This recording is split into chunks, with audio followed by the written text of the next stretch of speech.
Guys, ഈ cake എനിക്ക് ഒരു സ്പെഷ്യൽ ആയിട്ടുള്ള കേക്കാണ് കേട്ടോ. സ്പെഷ്യൽ എന്താന്ന് പറയുന്നതിനേക്കാൾ മുമ്പ് ഈ കേക്ക് എനിക്ക് തന്ന ഇട്ടിന്റെ പണി ഞാൻ ആദ്യം പറയാം. കേക്കിന്റെ സ്പഞ്ച് ഓവനിൽ നിറയ്ക്കിയ പാടെ ഞാൻ ലേയേഴ്സ് ആക്കി കട്ട് ചെയ്ത് വെച്ചു കേട്ടോ. പെട്ടെന്ന് പണി കഴിക്കണം എന്നുള്ള രീതിയിൽ ഞാൻ വിപ്പിംഗ് ക്രീമും ബീറ്റ് ചെയ്ത് വെച്ചേ. ആ സമയത്താണ് കറണ്ട് പോണത്. മെയിൻ ആയിട്ടുള്ള പ്രശ്നം വിപ്പിംഗ് ക്രീം ബീറ്റ് ചെയ്തതാണ്. ക്രീം ബീറ്റ് ചെയ്തില്ലെങ്കിൽ നമുക്ക് ഇത്ര പ്രോബ്ലം ഒന്നും ഉണ്ടാവില്ലായിരുന്നു. അങ്ങനെ ആലോചിച്ച് നിന്നപ്പോഴാണ് ക്രീം മെൽറ്റ് ആവണേനേക്കാൾ മുമ്പ് കേക്ക് സെറ്റ് ചെയ്യാന്ന് വിചാരിച്ചത്. അങ്ങനെ ഞാൻ രണ്ടും കൽപ്പിച്ച് കേക്ക് ഫ്രോസ്റ്റ് ചെയ്യാൻ തുടങ്ങി. ഇത് 1 kg റെഡ് വെൽവെറ്റ് കേക്ക് ആണ്. ക്രീം ചീസ് ഫ്രോസ്റ്റിംഗ് ഒന്നല്ല കേട്ടോ കൊടുത്തത്, നോർമൽ ഫ്രോസ്റ്റിംഗ് ആണ്. ഫില്ലിംഗ് ആയിട്ട് വൈറ്റ് ചോക്കോ ചിപ്സും മിത്തായി മീറ്റും ആണ് കേട്ടോ കൊടുത്തത്. അങ്ങനെ ഫില്ലിംഗ് ഒക്കെ കൊടുത്ത കേക്കിന് ഫൈനൽ ലെയർ വെച്ചിട്ട് കേക്കിന് നമ്മൾ ക്രം കോട്ട് ചെയ്തെടുത്തു. ക്രം കോട്ട് ചെയ്ത് വെച്ച കേക്ക് പിന്നെ ഫ്രിഡ്ജിലൊന്നും വെക്കാൻ പോയില്ല. കറണ്ട് ഇല്ലാണ്ട് ഫ്രിഡ്ജിൽ വെച്ചിട്ട് എന്ത് കാര്യം. അതുകൊണ്ട് അപ്പൊ തന്നെ ഞാൻ ഫൈനൽ കോട്ടിങ്ങും കൊടുത്തു. ഏകദേശം ഫൈനൽ കോട്ടിങ് കഴിയാറായപ്പോഴാണ് കേട്ടോ നമ്മുടെ ആള് വരുന്നത്.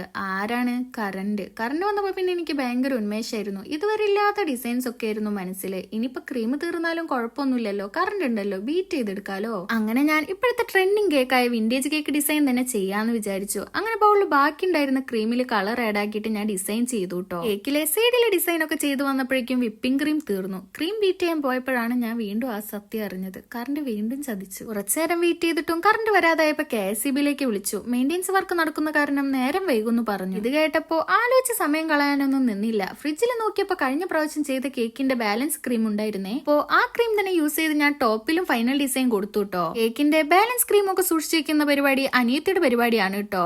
അവളിങ്ങനെ ഒഴിവാകുമ്പോ പൈപ്പിംഗ് ബാഗിൽ നോസിലിട്ടിട്ട് ഈ ക്രീം പൈപ്പ് ചെയ്ത് കളിക്കുകയെ. ബാലൻസ് വന്ന ക്രീം അല്ലേ എന്ന് കരുതി ഞാനൊന്നും പറയാറില്ല. പക്ഷെ ഈ ക്രീം ഈ പ്രാവശ്യം എനിക്കാണ് കേട്ടോ ഉപകാരപ്പെട്ടത്. അങ്ങനെ ലാസ്റ്റ് ആയിട്ട് റിബൺ ടൈ ചെയ്ത് വെച്ചപ്പോ കേക്ക് സെറ്റ് ആയിട്ടോ. ഇനി ഈ കേക്ക് എനിക്ക് എങ്ങനെ സ്പെഷ്യൽ ആയിന്ന് ഞാൻ പറയാം. 3 വീക്സ് മുന്നേ ഒരു പ്രതീക്ഷയില്ലാതെ ഒരു ടൈം പാസിന് തുടങ്ങിയ ചാനലാണ് കേട്ടോ എന്റെ യൂട്യൂബ് ചാനല്. ഇന്ന് നമ്മുടെ യൂട്യൂബ് ഫാം 1K ആയിരിക്കാണ് കേട്ടോ. നിങ്ങളുടെ സ്നേഹവും സപ്പോർട്ടും കൊണ്ട് മാത്രമാണ് കേട്ടോ ഇത്ര കുറഞ്ഞ കാലയളവിൽ എനിക്ക് ഇത്ര വലിയ അച്ചീവ്മെന്റ് കിട്ടാൻ ഹെൽപ്പ് ആക്കിയത്. മറ്റുള്ളവരെ കമ്പയർ ചെയ്താ ഈ നമ്പർ ചെറുതായിരിക്കാം, എങ്കിൽ കൂടി എനിക്കിപ്പോ ഈ 1K എന്ന് പറയുന്നത് വലിയ നമ്പർ തന്നെയാണ് കേട്ടോ. ഈ ഒരു അച്ചീവ്മെന്റിന് വേണ്ടിയിട്ട് എന്നെ ഹെൽപ്പ് ചെയ്ത് സപ്പോർട്ടാക്കിയ എന്റെ എല്ലാ യൂട്യൂബ് ഫാമിലി മെമ്പേഴ്സിനും എന്റെ ബിഗ് താങ്ക്സ്. ഞാൻ ഒരുപാട് ഹാപ്പിയാണ് കേട്ടോ.